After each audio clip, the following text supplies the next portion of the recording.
Joan, thank you very much for spending time, especially the past 2 weeks have been one of the most enlightening and amazing times in my life. And this has definitely brought in a lot of changes that I'm going to go back and implement. And also, all that I have learned from you, I have kind of internally pledged that I would go back and share it with all the girls that I've met.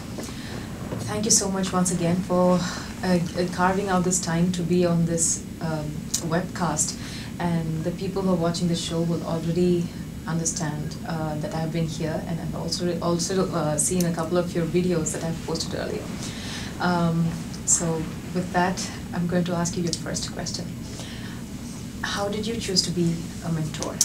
Well, first of all, let me thank you very much for inviting me here to talk with you and with your audience, and also for giving me the opportunity to host you. I actually find these experiences to be probably more beneficial for me than for the mentee, although that's not the intent. To me, it really helps me keep in touch, and I just love it because you used a word that's very important to me, which is paying it forward, and I do think it's important that we pay it forward, particularly a woman of my vintage, to really pay it forward to a lot of the younger women that are moving up throughout the corporate ranks. So it's been an honor and a privilege. And in terms of why I did it, because I love it. It really is my passion. I started doing this a few years ago, and I've been fortunate. I've had wonderful women like yourself, and I just think that it's a responsibility that we all have. And I'm fortunate that I work for a company that's very supportive of this, and so that's why I do it. It's my love, it's my passion, and I think it's my obligation. And I'm really hoping that other women will do the same, and they don't have to wait till they're my vintage. They can really do it at a much earlier stage, and I hope that is something that comes out from all of this. A lot of times we've heard people say that sometimes women perhaps each other's worst enemies. What do you have to say of that? You know, it's interesting. I've heard people say that, you know, that maybe, sometimes it may feel like that, but I guess I probably take a little less cynical view of that. I think that there have been, over the years, so few role models out there. There are more opportunities for role models today. But if you turn the clock back, for example, to when I started, which was over 30 years ago in the business environment, I was generally, you know, the first one to be in this class in college that was a woman, you know, the first woman to, you know, join an organization in finance in a public accounting firm, the first one to get promoted, the first one to have a child, the first one to have maternity leave, and you don't have any role models, and sometimes it might feel like people aren't helping you, but I think, you know, like I said, giving people the benefit of the doubt, I think people were just trying to figure it out themselves and charter their own course. And if you think about a lot of the training that was given to us, now, I don't know whether this book ever made its way to India. I know you can get it for about a nickel on eBay now, but something that was called Dress for Success by Edith Head, who was a famous costume designer, but she wrote this book, and it was the Bible that I was given when I graduated, and it basically said, dress like men, act like men, dress like men, try to fit into their world. And it really, although she had some brilliant concepts, that's not a concept I think that would help everyone. I think there was brilliance in terms of you have to understand your environment and you have to work with your environment, but you also don't want to take away your individuality. Right. And so a long way to answer your question, I think women were just trying to figure it out. I think we have now. Yes. And I think we're ready to move on. Absolutely. And if people don't help women now, then I think that is mean. And I think it's not the right way to go. But what we're trying to do is see the positive side and really enlighten people to see that they can just be so impactful. And we as women can be very powerful as a force. There are a lot of us, a lot of bright women, a lot of well-trained women, and we need to just have confidence in each other and in ourselves. Now I'd like to speak to you and ask you about Women in America, the organization that you have started and founded to help and mentor women in America. So could you please tell us a little more about this? Oh, that's something that I have a tremendous amount of passion. I'm Italian, I have a passion for a lot of things, but that is clearly something that I just love. What it is, it's called Women in America, and it's actually W.O.M.E.N, which stands for Women Optimizing Mentoring, Education, and Networking. And we actually, it's interesting, the organization came about through friendships. I met a number of women actually at the Most Powerful Women Summit, which is through Fortune, which really sponsors the program that that you're participating in now. But it was my first year at the summit, and I met 11 amazing women, and we just had a lovely last evening at the event, and we just had so much fun chatting with each other and talking about our own experiences that we wanted to start getting together as a group. And it was actually our first, I'll call, reunion dinner. That it was in the fall of 2008, right when the economy was really very much in disarray. A lot of economic issues taking place, a lot of people losing their jobs.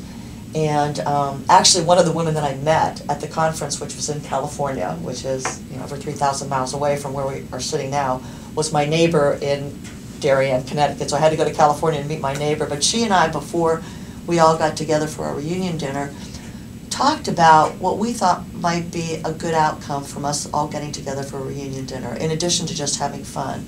And we said, it was a great event. It is good for women to network.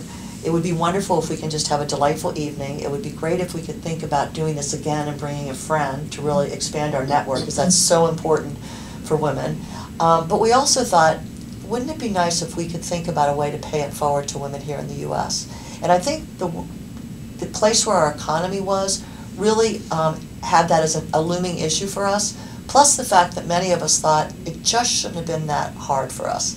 We had 11 amazing women, all extremely successful, and some of which had some challenges to get there. Others, it was not as challenging, but for some it was, and we thought, maybe we could have helped each other, maybe we can now start paying it forward. So it was with that concept that we had our dinner, and actually Ken Chenault, our CEO, joined us at the cocktail hour, which really validated the need for this. And at our dinner we had fun, we wanted to do it again, to bring a friend, so first two objectives were hit. And the third one, we brought up the notion of setting up what we then called an idea of a mentoring program. It's actually now evolved to a leadership program. And what was so refreshing to me was how everyone wanted to do something. And all of the women, and I really do think it was meant to be, because all of the women that we had met either lived in New York or had business that brought them to New York. So I think it was meant to be that we all met in California. And we all wanted to pay it forward. And there was the only question was, what was our model going to look like? And the model that we developed, which I think is quite unique, was it actually evolved by doing a number of focus groups with our targeted audience, which is women 4 to 7 years experience that have demonstrated, like yourself, demonstrated leadership skills that we thought we could help them benefit by the education and networking and mentoring to allow them to take it to the next level. But then they had to make a commitment to us to pay it forward. And so it's a 3-year program. It's set up in clusters of similar industries.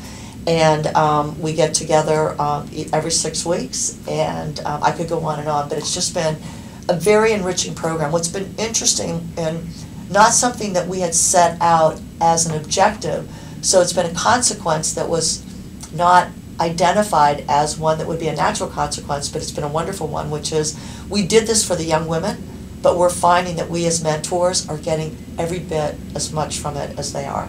Because we're developing, quote, what I'll call in the U.S. our golf game. Our ability to have develop these friendships outside of our normal work environment. So it's been a win-win. And I was lucky enough to be in one of these marketing cluster meetings last week when I was being mentored by you. Since we are talking about women and mentoring, tell me about the glass ceiling. Does it exist in your view? I look to it more as a brick wall, because I don't think you can always see across it. I do think it still exists. I think we women have to really push forward to really eradicate it. When we no longer talk about that, we know we will have really moved forward. But I do think it still exists. And that's why we need to work together. And why do you think it still exists in 2011? I wish I knew the answer to that question. I think it's a lot of different things. I think some of it's fear. I think some of it is because I think people don't think of women as being a different culture, but we are. We're hardwired differently. We present ourselves differently. We think about things differently. And I think sometimes if you don't understand something, you might fear it, or you might just dismiss it. You go to your comfort zone. And I think that, in part, has something to do with it. It's, in my view, actually, when you think about we all talk about diversity, But to me, true diversity is allowing people with different points of views to be able to bring them forth at any level, at any time, from any part in the organization. And I think once companies get to that, and women are just part of that diversity, but once you can get to that, I think we will have really moved forward, really as a global economy. And I think that, like I said, people tend to go with their comfort zone. You look like me, you act like me, you think like me, you know, I want you to be on my team. As opposed to really taking advantage of the research that's out there, which always states that you always get a better answer when you have diverse points of view. And they have found that, actually studies have found that when the companies that have women on boards, from a return perspective, have actually showed that they've actually had better returns. And it just stands to reason that diversity of ideas allows you to put out a seed that somebody might react to, and it takes you to another level. You will always get to a better place. And so circling back, I don't know all the answers, but I think it's a little bit of all of the above. And the other thing is, we women need to probably learn from our male counterparts as well. I think there are some things that men do better than women that we need to just start stealing the best practices. You know, if you think about it, women need to really be thinking about presenting their ideas with confidence, with bravado. When they have confidence in their ideas, other people will. It even has to do with your body language.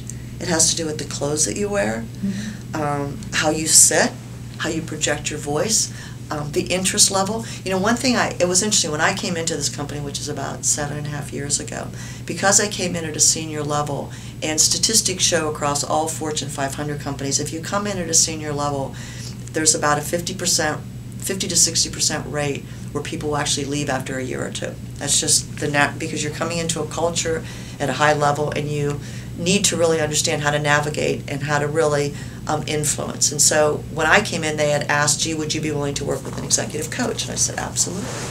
And one of the things that the executive coach told me, which I think applies at any level, is when you start something new and you go to a meeting, observe the power brokers. Observe who has influence in a meeting.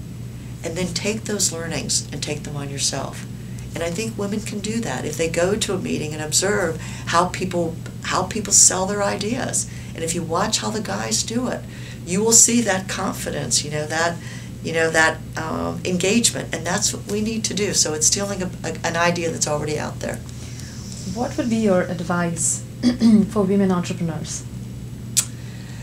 I would say the same advice that I would give to any woman, which is to get a personal board of directors. Please tell me more about the personal board of directors. This is something that I actually embraced over 20 years ago, and it has probably been one of the single most helpful things. Anytime you have a decision that has uncertainty or risk, or is just very different, or a large change in your life, you as an individual may not be the most objective person when it comes to thinking about what's best for you. So it's very helpful to have a board to help advise you. And a board of directors that's a personal board is very similar to what you would have as a public board. It's somebody that, if you are a small business owner, you would want to have somebody on your personal board that you can maybe go to talk about, how do I get funding?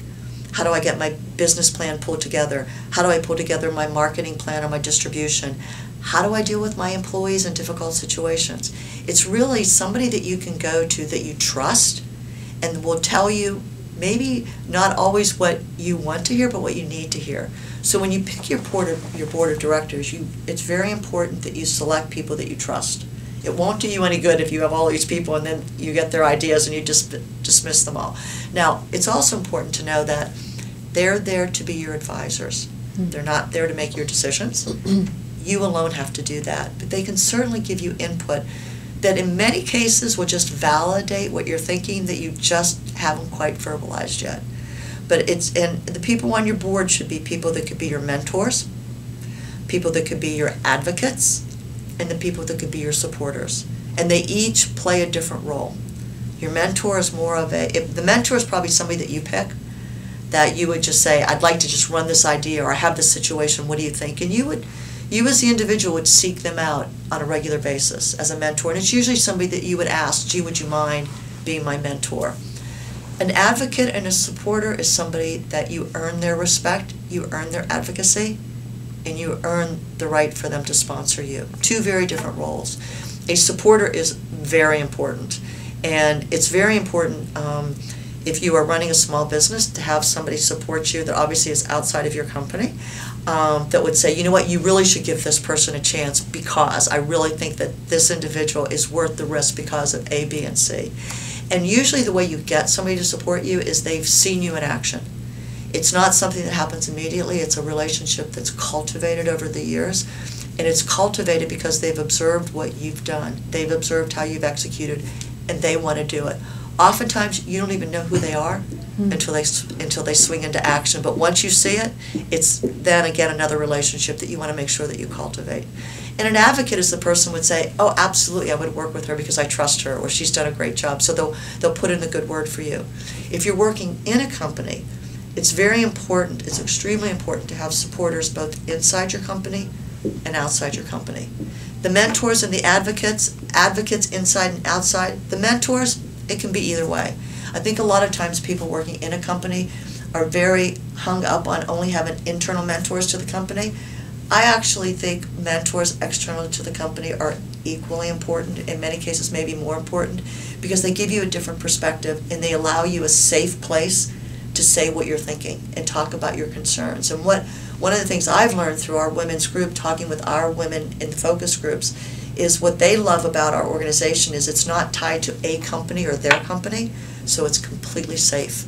And they can talk about things that they're worried about to help them deal with difficult conversations, the number one topic, and to deal with other issues that they might not feel as comfortable with talking about within their company. Interesting. How do you teach youngsters the impact of creating good relationships, not only in their lives, but also in a corporation? That's a very good question. I think allowing them to observe you is the best thing, and helping them with small things. I think you can't talk about it in terms of concepts and platitudes. You have to do it with concrete examples, and examples of either helping them individually or helping one of their friends or having them see you do it just goes so far. It's really walking the talk. And I think that's, it's interesting with some of the young mentees in our group, some of them have asked me to talk with their younger sisters, and in some cases brothers. And so they see it, and I think you have to be willing to go that extra mile. And the interesting thing is it's very contagious, because first of all, it's fun. You feel good when you help somebody. That's human nature. But it ends up, and you don't expect this, you feel good about it. It helps them. And one of the things I always say when I'm working with anyone, younger, older, or at any age, is they'll be very thankful of any help that I might provide, and that, gee, how can I pay you back? I always say, pay it forward. And I think if you kind of have that mantra and you get that consistency and they see the action, they do want to take it forward. So I think it's, learning by doing and being an example. And finally, is there anything else that's special that you would like to give us a message or share to not just the women in India, the girls in India that will be watching this, but to girls in general? I would say have confidence in yourself. You're better than you think you are. You are so much better. Listen to your mother who says, stand up straight, stand tall. That's important. Whatever you do, do it with confidence and bravado. If you are afraid, go in the ladies' room and cry your eyes out and then come out feeling better. And if you're not sure about something, reach out. I never make a major decision without going to my board and consultants. You don't have to do it alone. And the other thing is, we often get confused. Women in particular get confused. They think, when you go to school, when you've done well because you have an A on your report card and your teacher says you're wonderful. You know that. It's very concrete. It's different in the workplace. And women have to understand, and oftentimes for whatever reason, women will think, if I do a good job, they'll notice me. It isn't going to happen. They will not. They'll observe the output, but they won't see you standing out, and you have to differentiate yourself. And to differentiate yourself, you have to be able to self-promote, not in a in an inappropriate way, but you have to be able to self-promote, to let people know who you are. Develop your personal brand, but not in a bragging way, but in a very appropriate way, because otherwise people won't know. So have pride in yourself, allow people to observe what you've done.